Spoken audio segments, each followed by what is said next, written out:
Hi everyone and welcome to my channel and to this time-lapse version of a Chaffinch in soft pastel. I hope that you enjoy this speedy version, but I'm also going to release the full real-time tutorial here on YouTube. So normally my real-time tutorials go to Patreon, but I do try to release some here to you guys on YouTube as well. So please do remember to subscribe here on YouTube. Even hit the little bell notification so that you'll get notified when I release this real-time tutorial.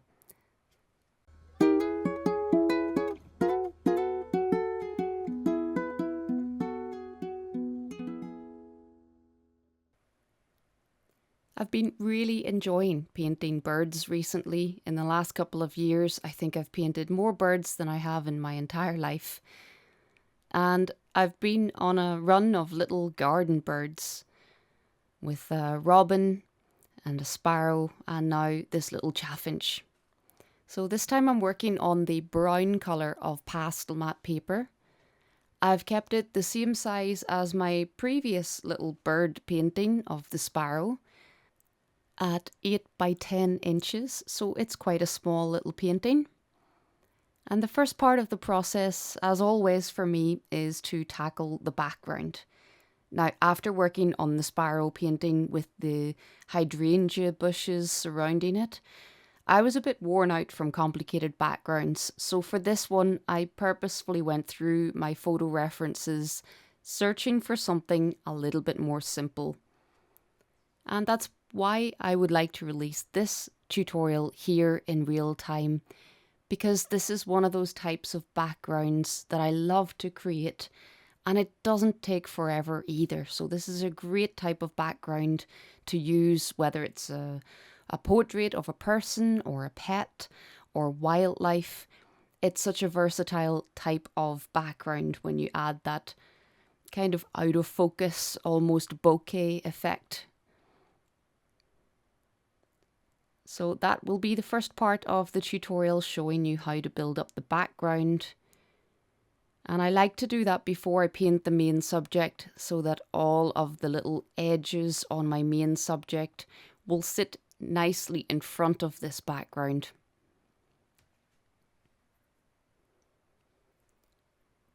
So onto the little bird, and although it's mostly the big soft pastel sticks that I use, you will see a lot of pastel pencil. And of course, especially around the little edges of the bird where I want to create that lovely 3D effect. Really give the impression of the bird sitting nice and crisp in front of the blurry background. So little bits of pastel pencil here and there are a great help to adjust the shape of things, to add smaller details. But you'll also notice, even in this time-lapse version, that it's a lot of the time the bigger sticks that I'm using to create the stronger colours. So where I want my colours to have real strength, and especially when I'm adding something quite vibrant, I'm willing to work at it a little bit, to break pastels, to find sharp edges. And then, of course, I can come in with the pastel pencils and adjust that and move things around a little bit. Well, that's one of the things I love about soft pastel. Your first mark on the paper does not have to be the right mark. It's quite versatile. It'll let you push and pull, neaten and loosen areas. You've got a lot of room for maneuver within this medium. So one of the things that I spoke about in this tutorial is trying to create the 3D effect of the bird. So how can we make this little bird look like it's got a very rounded breast and body? And the whole way through this tutorial, I'm talking about how my colour choices help with this, the types of marks that I'm making,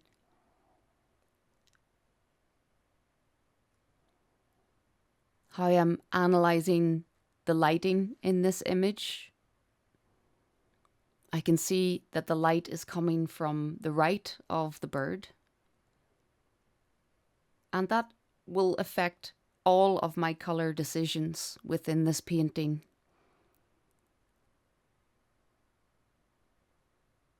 So thinking logically about where that light source is coming from really helps me to choose the correct colours sometimes.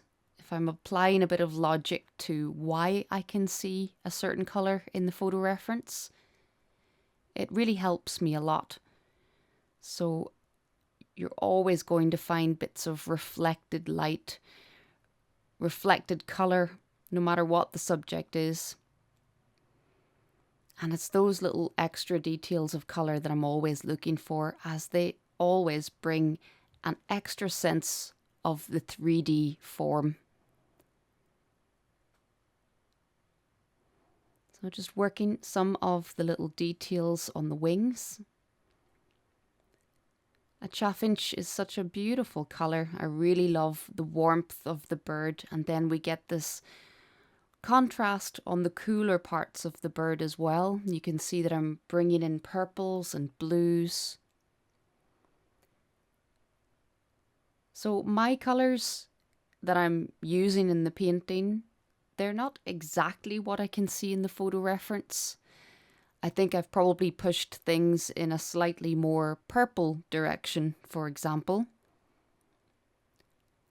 And I hope that this shows you how you, as an artist, can decide what it is you want to do with colour in your painting. I really wanted to enhance the purples and blues here, as I really like how they contrast with the warm, peachy orange tones of the chaffinch. So while I'm aiming for realism and I'm working from good photo reference, I'm not completely a slave to just painting exactly what I can see.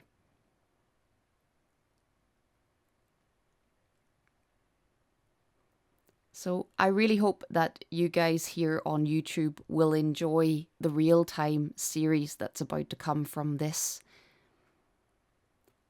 As I said at the beginning, quite often I put the time-lapse up here on YouTube, and then I go away and edit a much longer real-time tutorial series that takes you step by step through the whole process.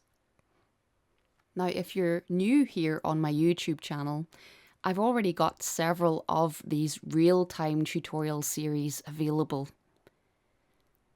They take me such a long time to make, and that's why most of them are in my tutorials library, which can be accessed via Patreon.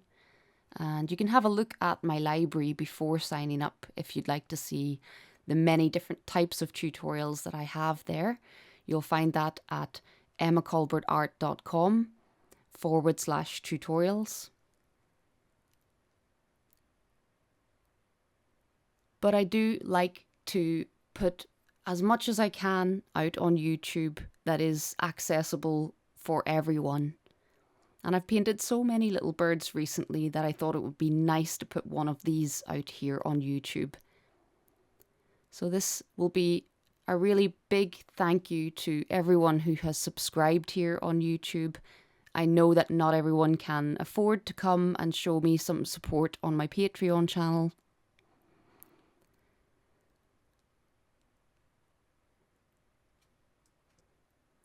And the odd time I just want to show you guys on YouTube how much I appreciate all of your likes and comments and all of you guys who have subscribed to my channel and really encouraged me to keep going making videos.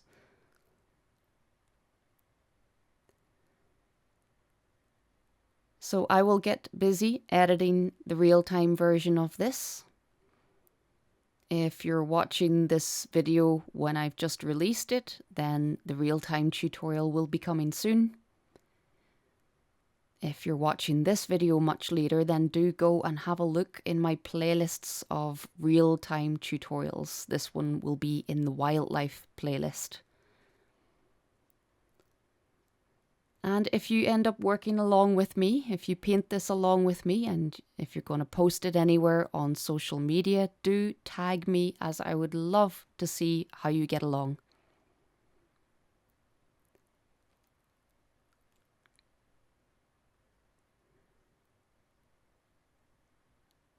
But I hope that you've enjoyed this little speeded up version just to see a quick overview of the paintings. I love to make the time lapses, as for me, it's a lot of fun to see it play back in 10 minutes when I know it took me much, much longer. So thanks very much for watching this here, and until next time, happy pasteling.